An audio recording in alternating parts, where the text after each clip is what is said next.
Hey guys, welcome to physics in playground. अब भी देखेंगे प्लेसेंटा। ये लगातार 2017, 18, 19, 20 में क्वेश्चन पूछे जा रहे हैं। तो प्लेसेंटा होता गया, placenta the chronic chorionic villi and uterine tissue become interdigitated with each other and jointly form a structural and functional unit between developing embryo and maternal body.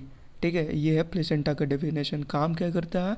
Facilitate the supply of oxygen and nutrients to the embryo and also removal of carbon dioxide and excretory waste material. ठीक है, produced by the embryo. तो ये आपको भी मालूम है कि oxygen, food, nutrition जितना भी होता है वो प्लेसेंटा के हेल्प से जाता है, और जितने भी वेस्ट मटेरियल, कार्बन डाइऑक्साइड का रिमूवल, ये कौन करता है? ये प्लेसेंटा करता है।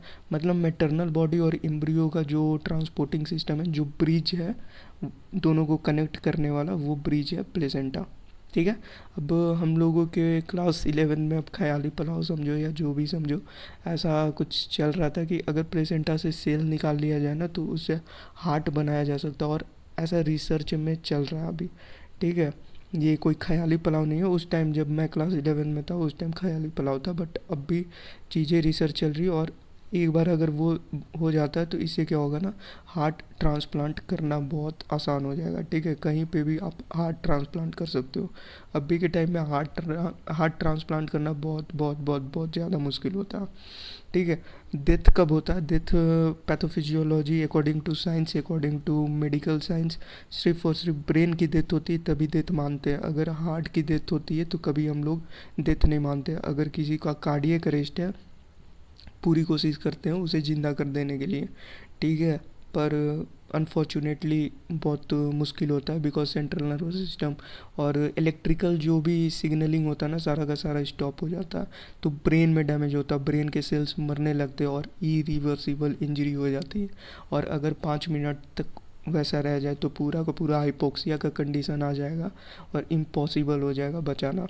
यही रीज़न है कार्डियक अरेस्ट में मैक्सिमम 15 to 20 मिनट्स तक लोग जी पाते हैं और नहीं बचा पाते हैं डॉक्टर, सिर्फ और सिर्फ फेलियर्स की वजह से, ब्रेन की फेलियर्स हो जाती है। ठीक है, तो अब देखते हैं प्लेसेंटा। जो क्वेश्चन पूछता है, placenta also act as an endocrine tissue, produces several hormones like HCG, HPL, estrogen and प्रोगेस्ट्रोजन।